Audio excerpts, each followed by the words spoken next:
உங்கள் யாவரையும் கர்த்தராகிய இயேசு கிறிஸ்துவின் நாமத்தினாலே வாழ்த்தி வரவேற்கிறோம்.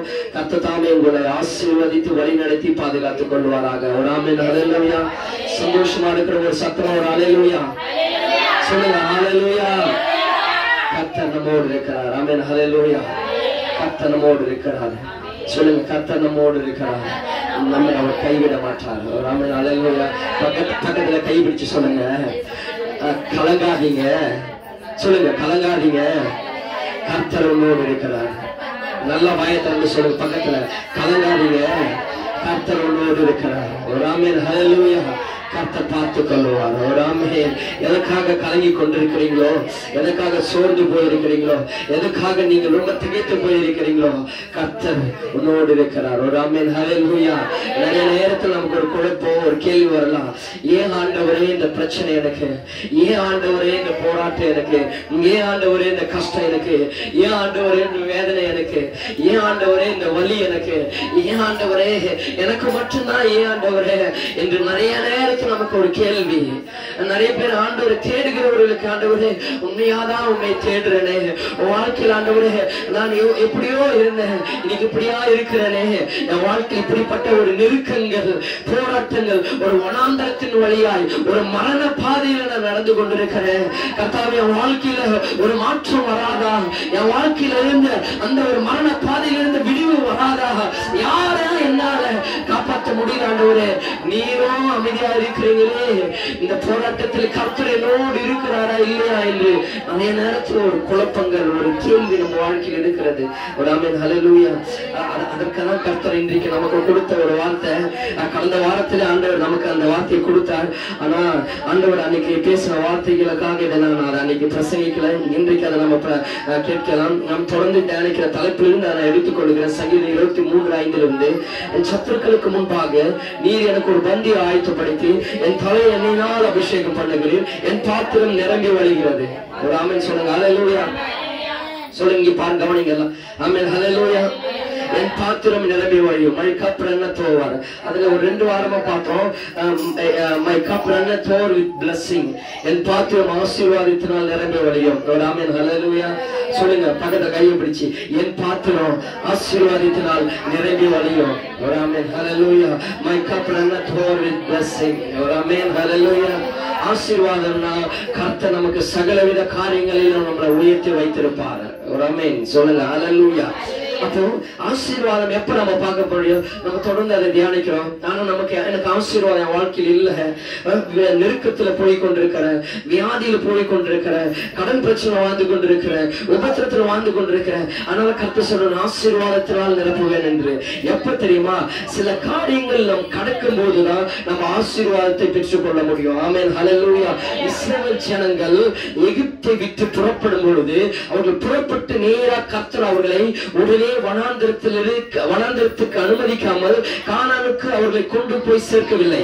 கானான் என்பது பாலும் தேனும் ஓடுகிற ஒரு ஆசீர்வாதமான, ஒரு மகத்துவமான ஒரு தேசம். கர்த்தர் வாக்கு பண்ணின ஒரு தேசம். வாக்குத்தத்தத்தின் தேசத்தை ஆண்டவர் உடனே அவர் அனுமதிக்கவில்லை. ஆமென் சொல்லுங்க. ஹல்லேலூயா. பிள்ளைகள், குட்டி பிள்ளைகள் இங்க பார்க்கணும், டிஸ்டர்ப் பண்ணக்கூடாது, என்ன கவனிக்கணும். அப்போ என்ன, தேவன் நேரா கானானுக்கு கொண்டு போகல. ஆமென். ஹல்லேலூயா. ஆண்டவர் எகிப்திலிருந்து புறப்பட பண்ணுகிறார். நீ எகிப்தை விடும்போது, எகிப்தை விட்டு புறப்படும் பொழுது உன்னை நான் ஆசீர்வதிப்பேன். கானானை உனக்கு சுதந்திரமாய் கொடுப்பேன். உன் பிள்ளைகளை ஆசீர்வதிப்பேன். பாலும் தேனும் ஓடுகிற தேசத்தை உனக்கு கொடுப்பேன். அங்க ஒரு குறையும் இருக்காது. வெட்டான கிணற்றில் நீரை குடிப்பாய், கட்டாத வீட்டில் நீ குடியிருப்பாய் என்று கர்த்தர் வாக்குத்தத்தங்களை கொடுத்தார். ஆனா அது உடனே நிறைவேற்றதா என்றால் இல்லை. ஒரு ஆமென். ஹல்லேலூயா. கர்த்தர் எகிப்திலிருந்து அவர்கள் எங்க கொண்டு வராங்க? முதல்ல அவர்களை வனாந்தரத்துக்கு கொண்டு போகிறார். ஆமென். ஹல்லேலூயா. நீங்கள் ஆண்டவரை தேடும் போது சிலவற்றை நீங்கள் விட்டு நான் சொன்ன 2-3 வாரத்துக்கு முன்னாடி பிரசங்கம் பண்ணோம், விட வேண்டியது நம்ம விட வேண்டும் என்று. ஒரு ஆமென். ஹல்லேலூயா. ஞாபகம் இருக்கிற விட வேண்டியதை விட்டு நம்ம பெரியலுக்கு திரும்ப வேண்டும் என்று சொன்னேன். அல்லேலூயா. அப்போ நம்ம விட வேண்டிய காரியங்களை நம்ம விடும் பொழுதுதான் கர்த்தர் அதனால் எகிப்தை விட்டார்கள் அவர்கள். நாம சில காரியங்கள் ஆண்டவருக்கு பிரியமில்லாத காரியங்களை நாம் விட வேண்டும். அல்லேலூயா. ஆண்டவரை தேடிக்கொண்டு சில காரியங்கள் நம்ம செய்கிறோம். அந்த காரியங்கள் நம்ம என்றைக்கு விடுகிறோமோ அன்றைக்குதான் நம்முடைய வாழ்க்கையில அந்த ஆசீர்வாதத்தின் வழியாக கர்த்தர் நம்மை நடத்தி கொண்டிருக்கிறார் என்பதற்கான அடையாளமாய் இருக்கும். நான் விட வேண்டியதை விட மாட்டேன். ஆனா கர்த்தர்கிட்ட நான் ஜெபம் பண்ணுகிறேன், நான் மன்றாடுகிறேன், நான் கண்ணீர் விட்டு சுடிக்கிறேன், நான் உபவாசம் இருக்கிறேன். இப்படி இருக்கும் பொழுது நீங்கள் விட வேண்டியதை விடாம நீங்க என்ன ஜெபம் பண்ணாலும் ஒரு எக்ஸாம்பிள் சொன்ன எத்தனை பேருக்கு ஞாபகம் இருக்குன்னு தெரியல. ஒரு வீட்டுல எலி செத்து போயிருந்து ஸ்ப்ரே அடிக்கிற மாதிரி இருக்கும். ஒரு ஆமென் ஹல்லேலூயா. எலியை நீங்கள் தூக்கி போடாத வரைக்கும் அந்த வீடு சுத்தமாகாது. அப்பப்ப ஸ்ப்ரே வாசனை வரும். ஆனா திரும்ப துர்நாற்றம் வீச ஆரம்பிக்கும். உங்கள் வாழ்க்கையில் இருக்கிற கசப்புகள், உங்கள் வாழ்க்கையில் இருக்கிற ஆண்டவருக்கு பிரியமில்லாத காரியங்கள், கீழ்ப்படியாமைகள், விக்கிரக காரியங்கள், ஆண்டவர் அருவருக்கிற காரியங்கள், பாவம் செய்கிற காரியங்கள் உங்கள் உள்ளத்தில் இருக்கும் பொழுது நீங்கள் என்ன ஜெபித்தாலும் தேவனிடத்தில் மன்றாடினாலும் அந்த நேரத்தில் நமக்கு சில காரியங்கள் நடக்கவே தவிர நம் வாழ்க்கையில் ஒரு பரிபூர்ணமான ஆசீர்வாதமான கானானை நம்ம சுதந்திரிக்க முடியாது, பார்க்க முடியாது. அப்ப இவர்கள் எகிப்தை விட்டார்கள். நாம சில காரியங்கள் விட வேண்டியதை விட வேண்டும். ஒரு ஆமென் ஹல்லேலூயா. சொல்றது புரியுதா? இங்க ஆமென் ஹல்லேலூயா சத்தமா சொல்லிட்டு வீட்டுல போயிட்டு வேற மாதிரியாவும் இருக்கிறது யாருக்கு தெரியாது. கர்த்தர் பார்க்கிறார். ஒரு ஆமென் ஹல்லேலூயா. கர்த்தர் பார்க்கிறதை விட நீங்கள் ஆசீர்வதிக்கப்பட வேண்டும் என்றால் நீங்கள் உண்மையா இருக்கணும். கொஞ்சத்தில் உண்மை உள்ளவனாய் இருந்தால் உன்னை அநேகத்தில் அதிகாரியாக வைப்பேன் என்று கர்த்தர் சொல்லி இருக்கிறார். நீங்க கொஞ்சத்துல உண்மையா இருந்தாவே கர்த்தர் உன்னை அநேகத்துக்கு அதிகாரியா வைக்கிறார்னா நீங்க முழுசா கர்த்தர் இடத்தில் உண்மையா இருக்கும்போது உன் வாழ்க்கை எப்படி இருக்கும்? உன் பிள்ளைகள் எப்படி இருப்பார்கள்? உன் குடும்பம் எப்படி இருக்கும்? உன் பிசினஸ் எப்படி இருக்கும்? உன் எதிர்காலம் எப்படி இருக்கும்? அப்ப விட வேண்டியது விடணும். சொல்லுங்க ஆமென் ஹல்லேலூயா. நான் அது இன்னும் பிரசங்கிக்க நேரம் இல்ல, டைம் இல்ல. பக்கத்துல கை பிடிச்சு சொல்லுங்க, விட வேண்டியதை விடுங்க. ஆமென் ஹல்லேலூயா. நீங்களே சொல்லிக்கங்க, விட வேண்டியதை விடுங்க. ஆமென் ஹல்லேலூயா. வேஷம் போறதை முதல்ல கட் பண்ணுங்க. ஆமென் சொல்லுங்க ஹல்லேலூயா. சொல்லுங்க, அது சொல்லுங்க. வேஷம் போறதை முதல்ல கட் பண்ணுங்க. ஆமென். இங்க ஒரு வேஷம், அங்க ஒரு வேஷம். நான் சொன்னாலும் நான் சொல்லணும்னு நினைக்கிறீங்க, என்ன பார்த்து சொல்றேன் நீங்களே சொல்லிக்கீங்க. ஒரு ஆமென் ஹல்லேலூயா. முதல்ல வேஷம் போறதை நிறுத்துங்க. ஒரு ஆமென் ஹல்லேலூயா. கர்த்தர் பார்க்கிறார், மனுஷன முகத்தை பார்க்கிறார், தேவன உள்ளத்தை பார்த்து கொண்டிருக்கிறார். அப்ப இந்த ஜனங்கள் ஆண்டவர் எகிப்திலிருந்து புறப்பட்டார். எகிப்தை அவர் விட்டார்கள். விட்டு புறப்பட்ட உடனே ஆண்டவர் கானானை கொடுக்கல, ஆண்டவர் வனாந்தரத்தை கொடுக்கிறார். வனாந்தரத்தில் ஆகாரம் இல்லை, வனாந்தரத்தில் தண்ணீர் இல்ல, வனாந்தரத்தில் வீடு வாசல் இல்ல. அங்காவது ஏதோ ஒரு குடிசை வீட்டில் வாழ்ந்திருப்பாங்க, ஏதோ ஒரு வேலைக்கு ஏதோ ஒரு களி கூட குடிச்சிட்டு இருப்பாங்க, கஞ்சி குடிச்சிட்டு இருந்திருப்பாங்க. ஆனாலும் இங்க வனாந்தரத்தில் வரும்போது அவர்களுக்கு எதுவுமே இல்ல, ட்ரெஸ் இல்ல, எதுவுமே இல்லாம ரொம்ப வேதனையோடு நிற்கிறாங்க. அப்ப கேட்டாங்க, மோசே பார்த்து நம்மள மாதிரிதான் ஜனங்க கேட்டாங்க. கிட்டத்தட்ட 6 லட்சம் புருஷர்கள் கேட்கிறாங்க, நான் அங்க இருக்கும்போதாவது ஏதாவது நல்லா இருந்தேன், கொஞ்சம் நல்லா இல்லைனாலும் ஏதாவது 3 வேளைக்கு ஒரு வேளையாவது சாப்பிட்டுட்டு இருந்தேன். இங்க வனாந்தரத்துல என்ன சாகடிக்கிறதுக்கு அங்கே கொண்டு வந்தீங்க. இங்க வனாந்தரத்துல கர்த்தரவனுக்கு கானானை கொடுப்பார், பாவம் ஒழுகிற தேசத்தை கொடுப்பார், கர்த்தர் உன்னை ஆசீர்வதிப்பார், கர்த்தர் உன்னை உயர்த்துவார், கர்த்தர் உன்னை மேன்மையாக வைப்பார். உனக்கு கட்டாத வீட்டுல நீங்க போவீங்க, வெட்டாத கிணத்துல தண்ணீர் குடிப்பீங்க, கர்த்தர் உன்னை வல்லமையா நடத்துவார் என்று சொல்லிட்டு என்னை கொண்டு வந்தீங்க வனாந்தரத்துல வச்சுட்டே சாமி, இதெல்லாம் உனக்கு நல்லதா என்று மோசேவை முறையிட ஆரம்பித்தார்கள். இங்க நிறைய பேர் சொல்றதுதான், இயேசுவை தேடி வந்துட்டேன், 1 வருஷம் ஆகுது, 2 வருஷம் ஆகுது, கிட்டத்தட்ட நம்ம சபை தொடங்கி கிட்டத்தட்ட 1 வருஷத்துக்கு மேல ஆகுது, என் வாழ்க்கையில் ஒண்ணும் நடக்கலையே, வனாந்தரம் தான் இருக்கிறது, என் வாழ்க்கை இன்னும் வறட்சி தான் இருக்கிறது, ஏற்கனவே இருந்ததை காட்டிலும் போக போக ஒண்ணு இல்லாம போயிட்டு இருக்கிறது. ஆமென் ஹல்லேலூயா. எல்லாமே இருக்கிறதா காரியாவ போல தெரியுது என்று நீங்கள் ஒருவேளை என்கிட்ட கேட்க முடியாம இருக்கலாம், கேட்காம உங்க மனசுக்குள்ள அந்த ஒரு கேள்விக்குறியோடு இருக்கலாம். ஒரு ஆமென் ஹல்லேலூயா. சொல்லுங்க ஹல்லேலூயா. கர்த்தர் சொல்லி இருக்கிறார், நீ அந்த எகிப்தை விட்டுட்டியா? கரெக்ட். நீங்க சிலர் விடாம இருக்கிறீங்களா? அதை விடணும். என் வாழ்க்கையே இனி மாற்றங்கள் வரல, விட வேண்டியதை விடாம இருக்கிறீங்க, அதை பிடிச்சிட்டு இருக்கிறீங்க, அதை தூக்கி போடணும். அதை விட்டுட்டு 2வது இந்த வனாந்தரத்தை நீங்கள் கடந்து செல்லும் போதுதான், வனாந்தரத்தை கடந்த பிறகுதான் நீங்கள் ஆண்டவர் உங்களை யோர்தான் என்ற ஒரு சிறிய இடத்துக்கு கொண்டு போவார். ஆமென் ஹல்லேலூயா. ஒரு சிறிய ஆசீர்வாதமான இடத்திற்கு யோர்தானுக்கு கர்த்தர் கொண்டு போவார். அது கொஞ்சம் ஆசீர்வாதமா இருக்கும். அதுக்கு அடுத்துதான் கானானுக்கு கர்த்தர் உங்களை கொண்டு செல்லுவார். பாலும் தேனும் ஓடுகிற ஒரு ஆசீர்வாதமான இடத்திற்கு ஒரு ஆமென் ஹல்லேலூயா. அந்த ஆசீர்வாதமான இடத்தை நீங்கள் பார்க்கணும்னா நான் சொன்னேன் முதல்ல விட வேண்டியதை விற்று சில காரியங்கள் வனாந்தரத்தை அனுபவிக்க வேண்டியதெல்லாம் நம்ம வனாந்தரத்தை அனுபவிக்கணும். ஒரு ஆமென் சொல்லுங்க ஹல்லேலூயா. வனாந்தரத்தில் என்ன காரியங்கள் இருக்கிறதோ அதெல்லாம் அனுபவிச்சாதான் கிறிஸ்துவுக்குள் வாழும் நமக்கு கண்டிப்பா பாடுகள் இருக்கும். இயேசுவை தேடி வந்தா பாடு இருக்காதா? இருக்கும். ஆமென் ஹல்லேலூயா.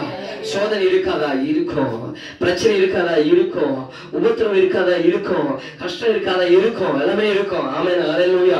இதன் வழியாதான் கர்த்தர் உன்னை கொண்டு செல்லுவார். வந்த உடனே இயேசுக்குள்ள கிறிஸ்துக்குள்ள வந்த உடனே நான் ஆசீர்வதிக்கப்படுகிறேன், நான் பெரிய ஆளா ஆயிடுவேன் அப்படின்னெல்லாம் இல்ல. ஒரு ஆமென் ஹல்லேலூயா. நான் சொன்ன முதல்ல நம்ம தேடி வருகிறதே ஆண்டவரை தேடி ரட்சிப்புக்காக தேடி வருகிறோம். வாசிக்கலாம் யாக்கோபு 1வது அதிகாரம் 12வது வசனத்திலிருந்து 15 வரைக்கும். யாக்கோபு 1வது அதிகாரம் 12லிருந்து 15 வரைக்கும்.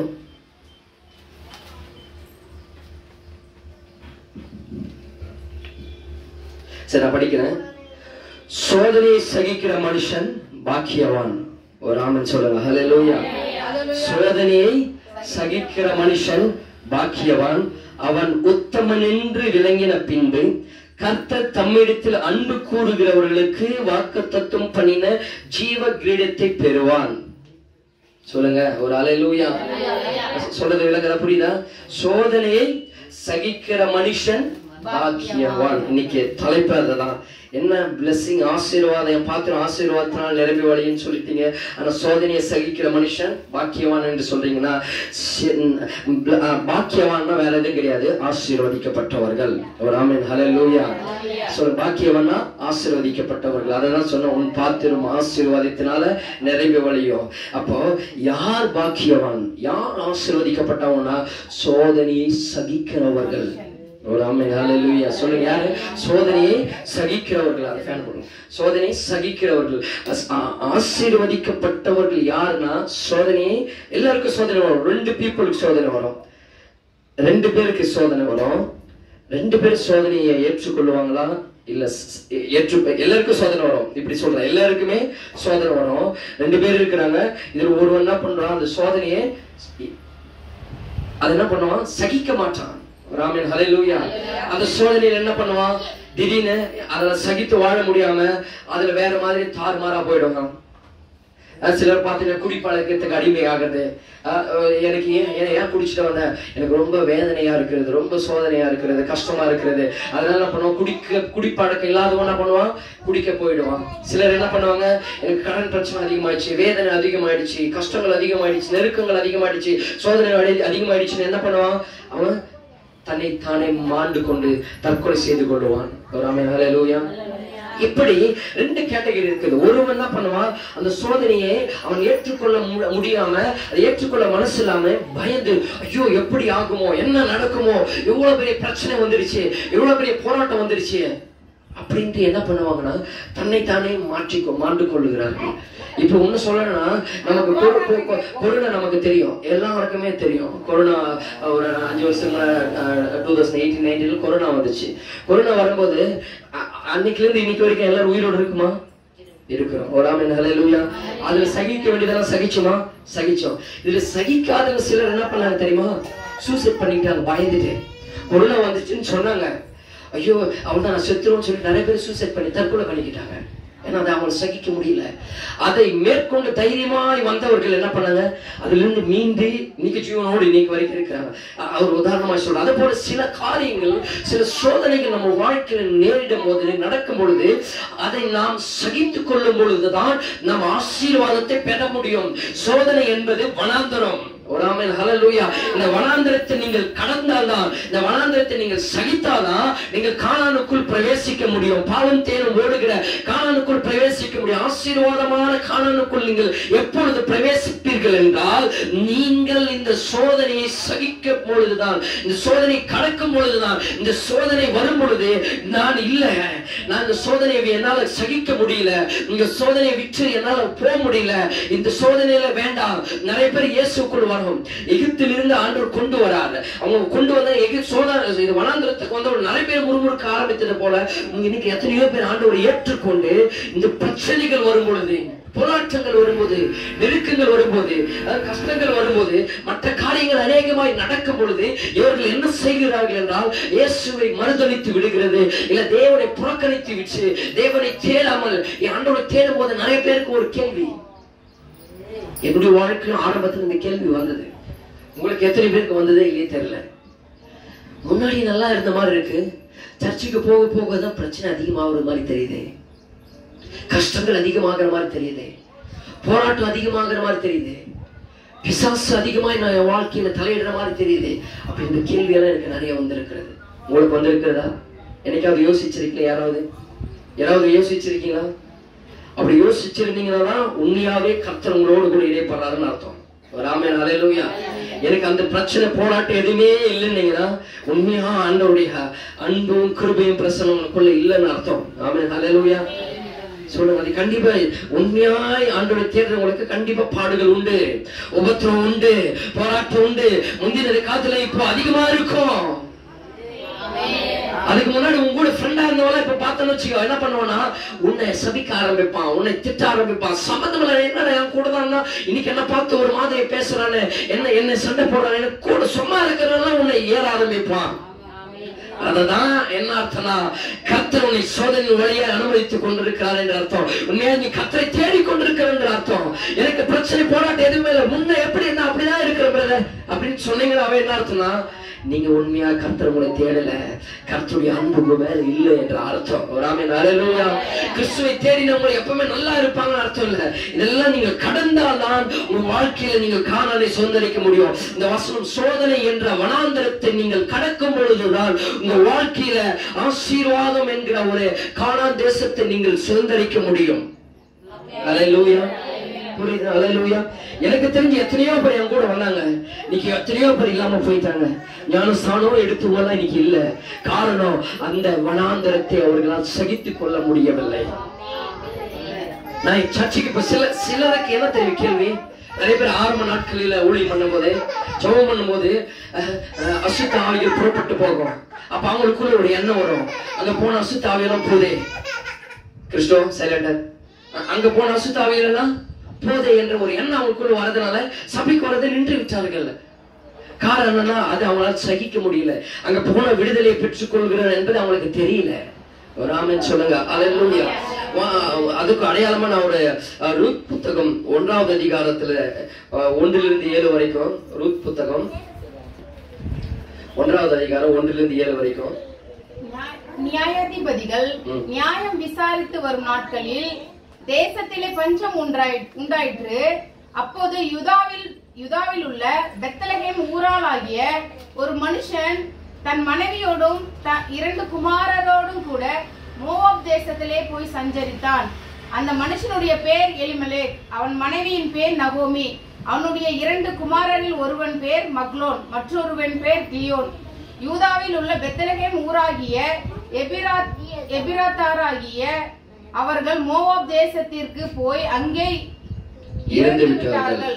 நகோமியின் புருஷனாகிய எலிமெலேக்கு இறந்து போனான். அவளும் அவளுடைய 2 குமாரரும் மாத்திரம் இருந்தார்கள். இவர்கள் மோவாபியரின் பெண்களை கொண்டார்கள். அவர்களில் ஒருத்தி பேர் ஓர்பால், மற்றொருவர் பேர் ரூத். அங்கே ஏறக்குறைய 10 வருஷம் வாசம் பண்ணினார்கள். பின்பு மக்லோன் கிலியோன் என்னும் அவர்கள் இருவரும் இறந்து போனார்கள். அந்த ஸ்திரீ தன் குமாரர் இருவரையும் தன் புருஷனையும் இழந்து தனித்தவளானாள். கர்த்தர் தம்முடைய ஜனங்களை சஞ்சரித்து அவளுக்கு ஆகாரம் அருளினார் என்று அவள் மோவாப் தேசத்திலே கேள்விப்பட்டு தன் மருமகளோடு கூட மோவாப் தேசத்தில் இருந்து திரும்பி வரும்படி எழுந்து தன் 2 மருமகளோடு கூட தனித்திருந்த ஸ்தலத்தை விட்டு புறப்பட்டாள். யூதா தேசத்திற்கு திரும்பி போக அவர்கள் வழி நடக்கையில் கரெக்டா கேட்கணும். ரூத் என்ற ஒரு புத்தகம், அதை நீங்க வீட்டுல போய் படிங்க நேரம் இருக்கும் போது. நான் அதை சொன்னதுல இதே சம்பவம் தான். என்ன நடக்குதுன்னா பெத்தலகேம் என்ற ஒரு இடம். பெத்தலகேம்னா அதுக்கு மீனிங் வந்து அப்பத்தின் வீடு. ஒரு ஆமென், ஹல்லேலூயா. நான் இப்படி சொல்றேன், அது ஒரு பஞ்சம் நிறைந்த இடம் என்று சொல்லலாம். அதுக்கு ஒரு அர்த்தம். ஏன்னா நான் பின்னாடி சொல்லுகிறேன். அப்போ என்ன நடக்குதுன்னா அங்க பெத்லகேம்னா தேவன் இருக்கிற இடம், அப்பத்தின் வீடு. ஒரு ஆமென் சொல்லுங்க. ஹல்லேலூயா. என்ன வீடு? அப்பத்தின் வீடு. House of bread. அங்க வந்து அப்பத்தின் வீடு இல்ல, ஹவுஸ் ஆஃப் ஜாய், சமாதானம் நிறைந்த, சந்தோஷம் நிறைந்த இடம், மகிழ்ச்சி நிறைந்த இடம். House of happiness, house of peace, fulfilness, blessing, எல்லாமே ஒரு நல்ல ஒரு சமாதானம் சந்தோஷம் இருக்கிற ஒரு இடம். பெத்லகேம்ல என்ன பண்றாங்க? எலிமெலக்கு என்ற ஒரு மனுஷன், நகோமி என்ற ஒரு மனுஷி, கணவன் மனைவி இருக்கிறாங்க, 2 ஆண் பிள்ளைகள் இருக்கிறாங்க, மக்லோன் கிளியோன் என்ற 2 ஆண் பிள்ளைகள் இருக்கிறாங்க, 4 பேர் இருக்கிறாங்க. பெத்லகேம்ல எங்க இருக்கிறாங்க? பெத்லகேம்ல எங்க? ஆண்டவர் இருக்கிற இடம், ஆண்டவர் வாசம் பண்ணுகிற இடம். இப்ப நீங்க எங்க இருக்கீங்க? ஆண்டவர் இருக்கிற இடத்தில் இருக்கிறோம். ஒரு ஆமென். ஹல்லேலூயா. சபையில் இருக்கிறோம், ஆண்டவரை தேடி வந்திருக்கிறோம், ஆண்டவருடைய பிள்ளைகளா இருக்கிறோம். நாம் பெத்லகேம்ல இருக்கிறோம், அது எந்த டவுட்டும் கிடையாது. ஒரு ஆமென். ஹல்லேலூயா. அங்க என்ன நடக்குதுன்னா, அந்த பெத்லகேம்ல எங்க? ஆண்டவர் வாசம் பண்ணின பெத்லகேம்ல, ஆண்டவர் இருக்கிற இடத்துல பஞ்சம் உண்டாகிறது. பஞ்சம்னா எப்பேற்பட்ட பஞ்சம்னா, எப்பேற்பட்ட பஞ்சம்னா சாப்பாட்டு பஞ்சம். ஒரு ஆமென். ஹல்லேலூயா. சாப்பாடு யாருக்குமே அந்த தேசத்துல சாப்பாடு கிடைக்கல. அதான் சொன்னேன். எங்க ஆண்டவர் இருக்கிற இடம் பெத்லகேம். பெத்லகேமுக்கான மீனிங், அர்த்தம் என்னன்னா, ஒவ்வொன்றுக்கும் ஒரு அர்த்தம் இருக்கு. அர்த்தம்னா அப்பத்தின் வீடுனா சாப்பாட்டுக்கு குறைவில்லாத ஒரு இடம் பெத்லகேம். ஒரு ஆமென். ஹல்லேலூயா. அங்க ஏராளமான சாப்பாடு, ஆகாரங்கள் வெரைட்டியா இருக்கும்.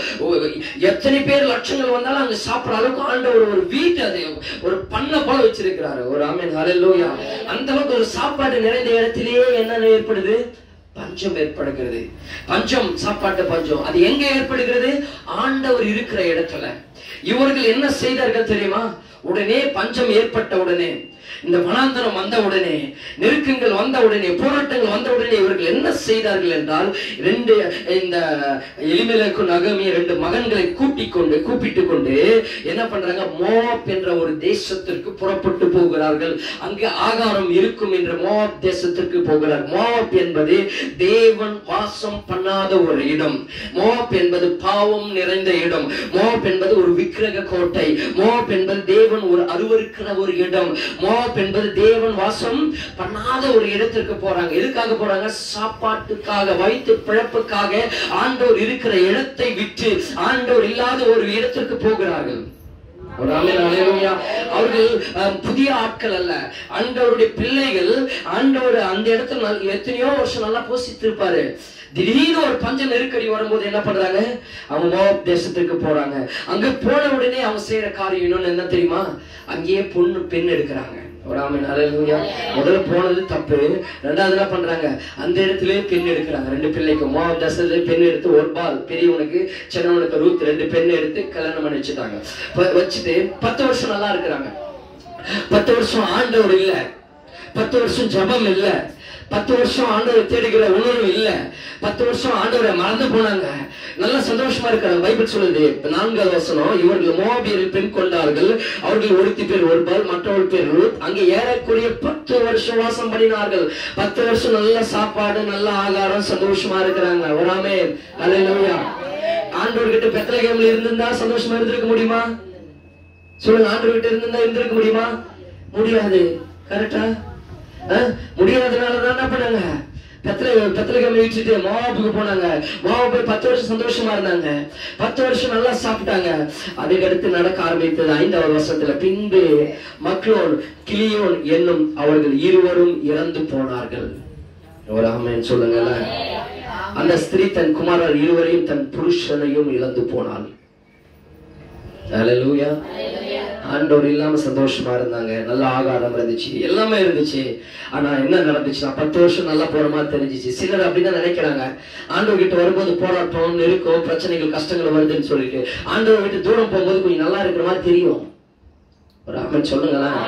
பயமுறுத்துறதுக்காக இதை சொல்லல. பைபிள் வார்த்தையின் அடையாளமாக, அடித்தளமாக எடுத்து பேசிக் கொண்டிருக்கிறேன். ஒரு ஆமென். ஹல்லேலூயா. ஆண்டவர் விட்டு போனா, தூரம் போனா நல்லா இருக்கிற மாதிரி தெரியும். இவர்கள் 10 வருஷம் நல்லா இருந்தாங்க. 10 வருஷம் சந்தோஷம் சமாதானத்தோடு இருந்தாங்க. 10 வருஷத்துக்கு அப்புறமா நடக்குது. கணவனை இழந்து போனாள் நகோமி. 2 மகன்களை இழந்து போனாள். 3 பேர் இழந்து போயிட்டா. இப்ப இருக்கிறது 3 பெண்கள் தான் இருக்கிறாங்க. குழந்தை யாருக்கும் இல்ல. ஆமென் ஹல்லேலூயா. அப்போ இவர் தனித்து நிற்கும் பொழுதுதான் இவருக்குள்ள ஒரு எண்ணம் வர ஆரம்பிக்கிறது. என்ன வருதுன்னா, தம்முடைய ஜனங்களை கர்த்தர் தம்முடைய ஜனங்களை சந்தித்து அவர்களுக்கு ஆகாரம் அருளினார் என்று கேள்விப்பட்டு, பெத்லகேமிலே ஆண்டவர் ஆகாரம் கொடுக்கிறார் என்று கேள்விப்பட்டு என்ன பண்ணா, தன் மருமக்களோட திரும்பவும் பெத்லகேமுக்கு அவள் புறப்பட ஆரம்பிக்கிறாள். ஒரு ஆமென் ஹல்லேலூயா. ஒருவேளை இன்னைக்கு நீங்கள் ஆண்டவரை விட்டு தூரம் இருந்தீங்கன்னா ஆண்டவரை தேடி வர ஆரம்பிங்க. ஒரு ஆமென் ஹல்லேலூயா. ஆண்டவரை தேடி வர ஆரம்பிங்க. இன்னைக்கு கர்த்தர் உங்கள் வாழ்க்கையில் ஒரு பெரிய காரியங்களை செய்வார். நான் சொல்றேன், ஆண்டவர் விட்டு இருக்கும்போது சில சோதனைகள் வரும், சில போராட்டங்கள் வரும், சில நெருக்கடிகள் வரும், சில கஷ்டங்கள் வரும், சில பிரச்சனைகள் நடக்கும். ஆனா ஆண்டவர் விட்டு நீங்க தூரம் போனீங்கன்னா எல்லாம் இல்லாத போல தெரியும். ஆனா இழப்பு ரொம்ப பெருசா இருக்கும். இழப்பு ரொம்ப பெருசா இருக்கும். இவங்க இழக்க முடியாததை இழந்து போனார்கள். தாங்க முடியாத ஒரு வேதனை, கஷ்டங்கள், அவர் வாழ்க்கையில நெருக்கங்கள் வர ஆரம்பித்தது. அப்பதான் அவளுக்குள்ள அந்த 10 வருஷம் கழிச்சுதான் ஆண்டவரை நினைக்க ஆரம்பிக்கிறாள். 10 வருஷம் கழிச்சுதான் ஆண்டவரை யோசிக்க ஆரம்பிக்கிறாள். 10 வருஷம் கழிச்சுதான் நமக்கு பெத்லகேம் என்ற தேவனுடைய இடம் இருக்கிறது, என் ஆண்டவர் வீட்டிற்கு நான் போகிறேன் என்று அவளுக்குள்ள ஒரு எண்ணம் வர ஆரம்பிக்கிறது. ஹல்லேலூயா. எப்போ வருது தெரியுமா? மொத்தம் எல்லாவற்றையும் இழந்த பிறகு அவளுக்கு அந்த எண்ணம் வருது. இலக்கத்தை இழப்பதற்கு முன்னாடி ஒன்று அவளுக்கு வரல, எல்லாவற்றையும் இழந்த போன பிறகுதான் அவளுக்கு அந்த எண்ணம் வர ஆரம்பிக்கிறது. விரைவை சொல்ற நேரம் இல்லாதனால வந்த உடனே என்ன பண்றானா, திடீர்னு தன்னுடைய மருமகளை கூப்பிடுறா. 2 மருமகள் கூட வர்றாங்க. நானும் வரேன்றா. இல்ல நீ வேணாமா, என்கிட்ட வந்து என்ன பண்ண போற, நீ போ உங்க வீட்டுக்கு, அம்மா வீட்டுக்கு போன்னு சொன்ன உடனே பெரிய மருமக போயிட்டா. சின்ன மருமக என்ன பண்றான்னா, இல்ல நான் உன் கூட தான் வருவேன், உன் தெய்வம் தான் என் தெய்வம், உன்னுடைய ஆண்டவர் தான் என்னுடைய ஆண்டவர், நீ எங்க போய் அங்க நான் வரேன், உன்னை விட மாட்டேன், உன்னை பட்சிக்கொள்ளுன்னு சொல்லிட்டு ஒரு விடப்படியோட ரூத், மோவாப் தேசத்தில் உள்ள ரூத் இவரோடு கூட வரா. ஒரு ஆமென் ஹல்லேலூயா. அன்பானவர்கள், இந்த காலையில ஆண்டவர் என்ன சொல்றா தெரியுமா? நீங்க சில நேரத்தில் சோதனைகள், பிரச்சனைகள், கஷ்டங்கள் வருதுன்னா ஆண்டவர் விட்டு தூரம் போயிடாதீங்க. ஒரு ஆமென் ஹல்லேலூயா. சில ஆண்டவரை தூரம் கைப்பிடிச்சு சொல்லுங்க. சில கஷ்டங்கள் வரும், சில பிரச்சனைகள் வரும், சில போராட்டங்கள் வரும். இதெல்லாம் எதுக்கு தெரியுமா? ஆண்டவரை விட்டு தூரம் போயிடாதீங்க. ஒரு ஆமென் சொல்லுங்க. ஹல்லேலூயா. இன்னைக்கு இந்த சோதனை எதுக்கு தெரியுமா? நீ நான் முதல்ல சொல்லிட்டு அடித்தளமா, இந்த எகிப்திலிருந்து விட்டுட்டு நீங்க வனாந்தரத்தை கடந்துட்டீங்கன்னா உங்களுக்கு கானான் தான். ஒரு ஆமென் ஹல்லேலூயா. இந்த சோதனை எல்லாம் நீங்க சகிச்சிட்டீங்கன்னா அடுத்து உங்களுக்கு ஒரு கானான் தான், ஒரு ஆசீர்வாதமான இடம் தான். அப்ப எந்த சோதனை, போராட்டம், நெருக்கங்களை தொட முடியாது. சில நேரங்களில் சோதனை, போராட்டங்கள் இதெல்லாம் வருதுன்னா சோதனை என்ற ஒரு டெஸ்ட். அந்த டெஸ்ட்ல நீங்க பாஸ் பண்ணிட்டீங்கன்னா நீங்கள் பரிபூர்ணமான ஆசீர்வாதத்தை பெற்றுக் கொள்ள முடியும். ஒரு ஆமென் ஹல்லேலூயா. இன்னைக்கு உங்க வாழ்க்கையில பிசாசுடைய போராட்டம் அதிகமா இருக்கும். ஏன்னா ஆண்டவரை தேடுறீங்க. இப்பதான் ஆண்டவரை தேடி வரும்போது பிசாசு போராட்டம் அதிகமா இருக்கும், பலவீனங்கள் அதிகமா இருக்கும். வியாதி சத்ரு கொண்டு வருவான், சோதனையை சத்ரு கொண்டு வருவான், எல்லா தடைகளை சத்ரு கொண்டு வருவான், எல்லா கஷ்டங்களையும் சத்ரு கொண்டு வருவான். ஆனா இதெல்லாம் நீங்க என்ன பண்ண, கொஞ்சம் சகிச்சுக்கிட்டு கைகளை உயர்த்தி, இயேசுதான் என் தெய்வம், இயேசுவை நான் தேடி வந்துட்டேன், இனி நான் பின்மாற்றத்துக்கு போக மாட்டேன், இனி நான் எகிப்துக்கு போக மாட்டேன், இனி நான் மோவாபுக்கு போக மாட்டேன், கர்த்தரையே நம்பி இருப்பேன், கர்த்தர்தான் என் தெய்வம் என்று நீங்கள் அடித்தளமாய் விசுவாசத்தோடு வேறொன்றுகளாய் நிற்கும் பொழுது கர்த்தர் உங்களுக்கு ஒரு கானானை சொன்னரிக்க தக்கவர்களாய் கர்த்தர் உங்களை உயர்த்துவார். ஆமென் ஹல்லேலூயா. சொல்லுங்க ஹல்லேலூயா. அப்போ இன்னைக்கு நம்ம என்ன சோதனையை சகிக்கணும். ஆமென் ஹல்லேலூயா. அவனுக்கு பெத்லகேம்ல சோதனை வந்தது. அந்த சோதனை கொஞ்சம் சகிச்சுட்டு இருந்தாங்கன்னா கணவனை இழந்திருப்பாளா, 2 பிள்ளைகளை இழந்திருப்பாளா? இல்ல. ஒரு ஆமென் ஹல்லேலூயா. ஆண்டவரை விட்டு தூரம் போனீங்கன்னா நம்ம வாழ்க்கை ரொம்ப கெடுதலா இருக்கும். ஒரு எச்சரிக்கா இந்த காலை வேளையில சொல்றேன், ஆண்டவரை விட்டீங்கன்னா உங்க வாழ்க்கை ரொம்ப மோசமா இருக்கும். ஆண்டவர் இருக்கிற வரைக்கும் தான் உனக்கு பாதுகாப்பு, ஆண்டவர் இருக்கிற வரைக்கும் தான் உனக்கு புகழ். ஹல்லேலூயா. போன ஒருத்தருக்கு ஜெபம் பண்ணும்போது பிசாசு சொல்லிச்சே இல்லையா, எப்போ சொல்லி என்ன சொல்லிச்சு தெரியுமா? எப்போ அவனை சாகடிச்சுட்டு இருப்பானே, கிட்டத்தட்ட 12 வயசுல இருந்து இருக்கிற 35 வருஷம் இருக்கிற, எப்போ நான் சாகடிச்சுட்டு இருப்பேன். போன வாரம் சாகடிக்க வேண்டிய கடைசி டெட்லைன், சாகடிக்கிற நேரத்துல என்னால முடியல. காரணம் அவன் வணங்குற கடவுள் என்று சொன்னது பிசாசு சொன்னது. அந்த கடவுளை விட்டு நீ தூரம் போயிருந்தா வாழ்க்கை அப்போ முடிந்திருக்கும். ஹல்லேலூயா. நீங்க சொல்ல, நீ இயேசுக்குள்ள கர்த்தருக்குள் இருக்கிற வரைக்கும் தான் உனக்கு பாதுகாப்பு, உன் பிள்ளைகளுக்கு பாதுகாப்பு, உன் கணவன் மனைவிக்கு பாதுகாப்பு, உன் பெற்றோர்களுக்கு பாதுகாப்பு. நீ கடவுளை விட்டு தூரம் போன உன் வாழ்க்கை கேடுதலாக இருக்கும், மரணத்தை நோக்கி போகும். பிசாசு கர்ச்சிக்கிற சிங்கம் போல யாரை விழுகலாம் என்று ஒரு வகை தேடி கொண்டிருக்கிறார். இன்னைக்கு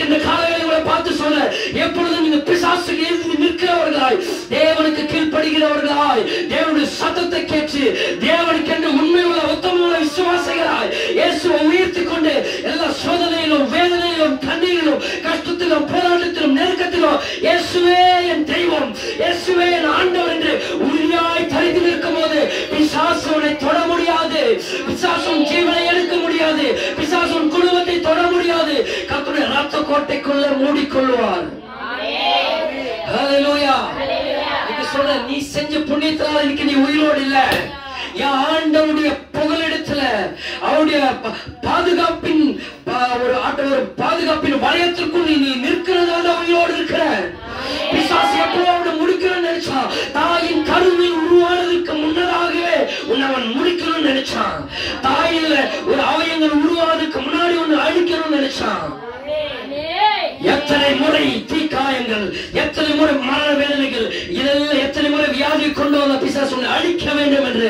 ஆனால் ஆண்டவர்களை பாதுகாத்தாரே, இதுவரைக்கும் உன்னை நடத்தினாரே, இன்னும் அவர் நடத்துவார். இப்போ நீ கடந்து போகிற இந்த சோதனை, இந்த கடந்து போகிற இந்த வேதனை நெருக்கங்களை குறித்து கலங்காது, யோசிக்காது. ஏன் ஆண்டவர் எனக்கு இந்த போராட்டம், ஏன் இந்த பிரச்சனை, ஏன் இந்த சோதனை, ஏன் இந்த வேதனை, ஏன் இந்த கடன் தொல்லை, ஏன் இந்த சும்மா இருக்கிற நாயெல்லாம் என்ன குறைக்குது, சும்மா இருக்கிறவரை என்னை தலை தூக்கி பேசுகிறானே, நான் தலை குனிந்து நிற்கிறேனே, அவமானத்தோடு ஏலத்தோடு நிற்கிறேனே என்று நீ கலங்கி கொண்டிருக்கிறியா? கர்த்தர் உன்னை உயர்த்துவதற்காக தான், கர்த்தர் உன்னை ஆசீர்வதிப்பதற்காக தான், கர்த்தர் உன்னை கானானுக்குள் கொண்டு போவதற்கு தான். யாரும் கட்டினாத கேட்டில் நீ கட்டாத வீட்டில் குடியிருக்கும்படியால் கர்த்தர் உன்னை உயர்வான ஸ்தானங்களில குப்பையை எடுத்து கோபுரத்தில் அமர பண்ணுகிற தேவன் தானே என்னுடைய ஆண்டவர். ஹல்லேலூயா. இதை கேட்கிற நீங்க இன்னைக்கு கர்த்தரோடு பேசிக் கொண்டிருக்கிறார். வாழ்க்கையில் எப்பேற்பட்ட சூழ்நிலைகளை நீ கலந்து சென்றாலும் ஆண்டவரை விட்டாதீங்க. பக்கத்தை சொல்லுங்க, அவருக்குள்ள இருக்கிற வரைக்கும் தான் உனக்கு பாதுகாப்பு. சொல்லுங்க, அவருக்குள்ள இருக்கிற வரைக்கும் தான் உனக்கு பாதுகாப்பு. அவரை விட்ட நீ கெட்ட. ஒரு ஆமென் சொல்லுங்க. அவரை விட்ட நீ கெட்ட. ஒரு ஆமென். ஹல்லேலூயா. அதை கர்த்தர் வந்து உன்னை கெடுக்கிறது இல்ல. பெத்லகேமில் இருந்து ஆண்டவர் போக சொன்னாரா? பெத்லகேமில் இருந்து மோவாபுக்கு ஆண்டவர் போக சொன்னாரா? இல்ல. போனது யாருங்க? உங்களே. ஏன்? இந்த சோதனையை சகிக்க முடியாததுனால, இந்த சோதனை சகிக்க முடியாததுனால அவர்கள் என்ன பண்ணாங்க? பெத்லகேமை விட்டு அவர்கள் மோவாபுக்கு போனாங்க. இன்னைக்கு ஏன் நீ சபையை தேடுகிறது இல்ல? ஏன் ஆண்டவரை தேட மாட்டா? வேலையை தேடி ஓடுகிற, இல்ல சொந்தத்தை தேடி ஓடுகிற, இல்ல வேற பணத்தை தேடி ஓடுகிற, இல்ல என்னுடைய வேற ஏதோ காரியத்தை தேடி ஓடுகிறேன். இன்னைக்கு நான் சபைக்கு வர மாட்டேன், இன்னைக்கு ஆண்டவரை தேட மாட்டேன், ஆண்டவருக்கு முக்கியத்துவம் கொடுக்க மாட்டேன், வருமானம், பிசினஸ், மற்ற காரியங்களுக்காக ஆண்டவரை தேட மாட்டேன்னு நீங்க ஓடுறீங்க. ஆனாலும் ஆண்டவருடைய பிச்சை, ஆண்டவருடைய தயவினால, கிருபையினால உயிரோடு உன்னையும் என்னையும் பாதுகாத்து வைத்திருக்கிறாரே. ஒரு கைகளை தட்டி ஆண்டவருக்கு நன்றி சொல்லலாமா? அவருடைய தயவினால, கிருபையினால இன்னைக்கு நீ நானும் உயிரோடு நின்று கொண்டிருக்கிறோமே. அந்த தேவன் எவ்வளவு பெரிய தேவன்! அந்த தேவன் உன்னை என்னையும் தேடி வந்திருக்கிறாரே. சர்வ வல்லமையுள்ள ஒரு பரிசுத்த தேவன், ஒருவரும் சேரக்கூடாத ஒளியில் வாசம் பண்ணுகிற சர்வ வல்லமையுள்ள தேவன் பாவியான இந்த மனுஷனை தேடி வந்தார்ல. அவருக்கு நம்ம என்னத்தை செய்திருக்கிறோம்? ஹல்லேலூயா. ஆண்டவர் அடிக்கடிக்கு இந்த எச்சரிக்கை உங்களுக்கு சொல்லிட்டு இருக்கிறாங்க. எந்த சூழ்நிலையிலும் ஆண்டவரை விடக்கூடாது. ஆமென். ஹல்லேலூயா. நான் அடிக்கடிக்கு சொல்ற ஒரு வார்த்தை, எதற்காகவும் இயேசுவை இழக்க கூடாது. சொல்லுங்க, எதற்காகவும் நான் இயேசுவை இழக்க மாட்டேன். இயேசுக்காக எதை வேண்டுமானாலும் இழக்க நான் தயாரா இருக்கிறேன். எத்தனை பேர் சொல்ல முடியும்? இயேசுக்காக எதை வேணாலும் இழப்பேங்க. எனக்காக ஜீவன் கொடுத்த அந்த ஆண்டவருக்காக எது வேணாலும் நான் இழப்பேன் என்று நீங்க தயாரா இருக்கும்போது கர்த்தர் உன் குடும்பத்தையும், உன் பிள்ளையும், உன் போக்கியும், வரத்தையும் இந்த நாள் முதற்கொண்டு கர்த்தர் பகிரங்கமா ஆசீர்வதிப்பார். அற்புதங்களை வாழ்க்கையில் செய்வார். அதிசயங்களை நீங்க பாப்பீங்க. ஆண்டவனுக்கு அந்த வனாந்தரத்திலிருந்து கானானுக்கு கொண்டு போவார். இந்த நெருக்கத்தில் கர்த்தரோடு வாழ வழிப்பார். இந்த பஞ்சத்தில் கர்த்தரோடு போஷிப்பார். இந்த குறைய கர்த்தர் நிறைவாக உன்னை நடத்துவார். ஆமென். ஹல்லேலூயா. சொல்லுங்க, ஹல்லேலூயா. அப்ப நான் சொல்றேங்க, ஆண்டவர் விட்டு தூரம் போனீங்கன்னா சந்தோஷமா இருக்கிற மாதிரி தெரியும். 10 வருஷம் நல்லா இருந்தாங்க, அப்புறம் எல்லாமே இழந்து போயிட்டாங்க. அன்பானவர்களே, நீங்க ஆண்டவரை தேடி வந்துட்டீங்க. இல்ல இல்ல, உங்களை தேடி ஆண்டவர் வந்து இருக்கிறார். ஆமென், ஹல்லேலூயா. அவரை கெட்டியே பிடிச்சிட்டீங்கன்னா உன் வாழ்க்கை நீ சிதைந்து போகாது. இனி உன் குடும்பத்துல ஒரு இழப்பு வராது, உன் வாழ்க்கையில் ஒரு இழப்பு வராது, உன் வாழ்க்கையில் ஒரு பெரிய நெருக்கடி வராது. சொல்லுங்க, இந்த சோதனை எனக்கு நல்லதுதான். சொல்லுங்க, இந்த சோதனை எனக்கு நல்லதுதான். இந்த சோதனைக்கு பிற்பாடுதான் ஆண்டவர் அவங்களை திருப்பி கொண்டு வராரு. கொண்டு வந்த உடனே அவர்கள் ஆண்டவர் படிப்படியா ஆசீர்வதிக்கிறாரு. ரூத் போவாசை திருமணம் செய்து கொள்கிறாள். போவாசை திருமணம் செய்து கொண்ட உடனே அவள் வாழ்க்கையில அற்புதம் நடக்க ஆரம்பிக்கிறது. அதே போவாசுக்கு ஓபேத் என்ற ஒரு மகன் பிறக்கிறான். ஓபேத்துக்கு ஈசா என்ற ஒரு மகன் பிறக்கிறான். ஈசாய்க்கு தாவீது என்ற ஒரு மகன் பிறக்கிறார். தாவீதின் சந்ததியில்தான் நம்ம ஆண்டவராகிய இயேசு கிறிஸ்து பிறக்கிறார். ஹல்லேலூயா. அந்த சோதனையை கர்த்தர் சரித்திரமாய் மாற்றினாருங்க. புரியுது என்ன சொல்றது? சோதனையை ஆண்டவர் விட்டு தூரம் போயிட்டாங்க. ஆனா தூரம் போயிட்டு அப்படியே விட்டுனானா அவன் வாழ்க்கையில ஒன்றும் இல்லாம போயிருக்கும். அப்புறம் மனஸ்தாபப்பட்டார்கள், மனம் திரும்பினார்கள், அவருடைய இருதயம் குத்தப்பட்டது.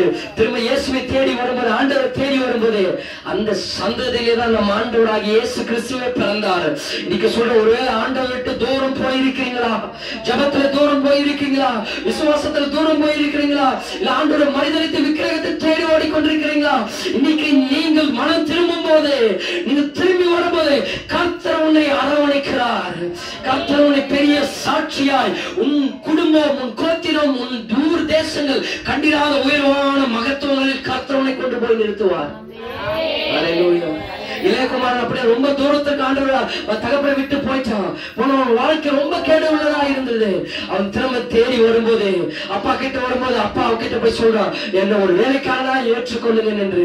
அதெல்லாம் அவர் காதுல வாங்காம ஓடி போய் கட்டி பிடித்து அரவணைத்து முத்தமிட்டு, நீ என் பிள்ளடா, என் மகன் என்று அவன் பாவத்தை எல்லாம் கண்டு கொள்ளாம அவனை கட்டி பிடிச்சு அரவணைத்து மன்னித்தாரே. இன்னைக்கு ஆண்டவர் சொல்றாரு, நீங்க ஆண்டவருக்கு தூரமா சிலர் இருக்கிறீங்க. இன்னைக்கு சொல்லுங்க, இயேசுவே இருக்கிற நிலைமையிலே உண்மை தேடி வருகிறது என்று ரெண்டு கரங்களை உயர்த்தி அவர்கிட்ட ஓடி ஓடி வந்தீங்கன்னா, அன்பான மகளே, மகனே, நீ கர்த்தரை தேடி ஓடி வரும்போது கர்த்தரை நீங்க கட்டிப்பிடித்து அரவணைத்து உன்னை வாழ வைக்க தெய்வம் வல்லமையுள்ளவராக இருக்கிறார்.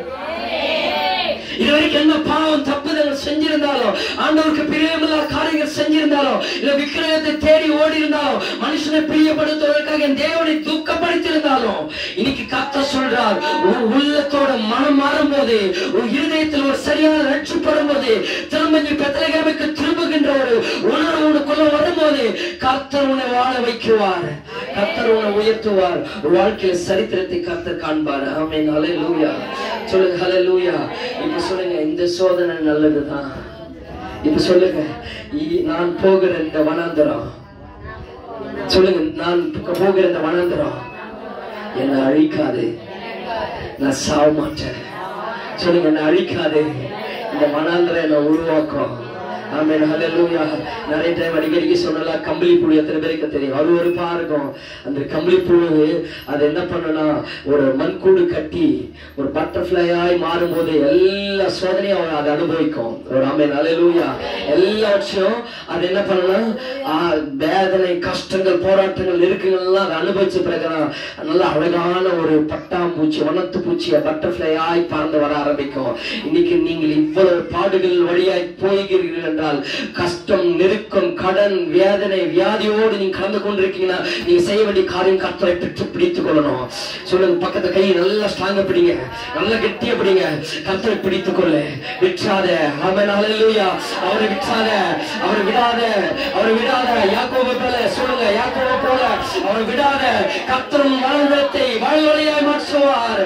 உன்னுடைய கண்ணீரை களிப்பாய் மாற்றுவார். உன் துக்கத்தை சந்தோஷமாய் மாற்றுவார். உன் வியாதியை உன்னிலிருந்து நீக்குவார். உன்னுடைய போக்கையும் வளர்த்தையும் கர்த்தர் இந்த நாள் முதல் கொண்டு ஆசீர்வாதமாய் மாற்றுவார். ஓ ஷாகா பரிமா நமஷேகே. என் தேவனை எந்த அளவுக்கு தூரமா போயிருக்கிறியோ, எந்த அளவுக்கு இன்னைக்கு திரும்பி வரையோ, அதை காட்டிலும் பல்மடங்கு கர்த்தர் உன்னை ஆசீர்வதித்து உயர்த்துவார். உன் பிள்ளைகளை ஆசீர்வதிப்பார். நேரங்களை எல்லாம் ஒழுங்கால் படிக்கலாம். திருமேசிக்கு முன்பாக நாம் வருவோம். ஹல்லேலூயா, ஸ்தோத்திரம். திருமேசிக்கு முன்பாக நாம் வருவோம். ஓ பிதாவை ஸ்தோத்திரிக்கிறோம். ஒரு அப்பத்தையும் ரசத்தையும் நாம் புசித்து பானம் பண்ண போகிறோம். திருவிருந்தில் நாம் பங்கு கொள்ள போகிறோம். ஆவியானவரை ஸ்தோத்திரிக்கிறோம். இயேசுவை ஸ்தோத்திரம். பிதாவை ஸ்தோத்திரிக்கிறோம். அப்பா, இந்த திருவிருந்தில் நாம் பங்கு கொள்கிறோம். ஆவியானவரே ஸ்தோத்திரம். திருவிருந்து ஆசீர்வதிப்பீராக.